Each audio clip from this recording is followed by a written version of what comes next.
অনেক আল্লাহর কাছ থেকে চেয়ে না সন্তান। আমার যখন বিয়ে হয় আমার ছেলে মেয়ে হতো না। 8-10 বছর ধরে ছেলে মেয়ে হয়নি। অনেক কষ্ট করছি আমি, অনেক কথা শুনছি মানুষের। মানুষ যা খাতি আমাকে বলছে আমি তাই খাইছি, তারপরেও কোনো সময় আমার ছেলে মেয়ে হয়নি।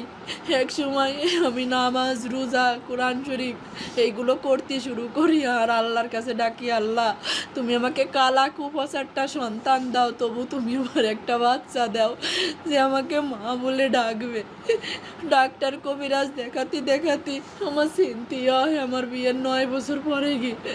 সিনথিয়ার যখন 4 বছর বয়স আমার আবারও ভাবু হয় না, আমি আবার চেষ্টা করি। তখন আমার রাইসা মনে আমার পেটে আসে।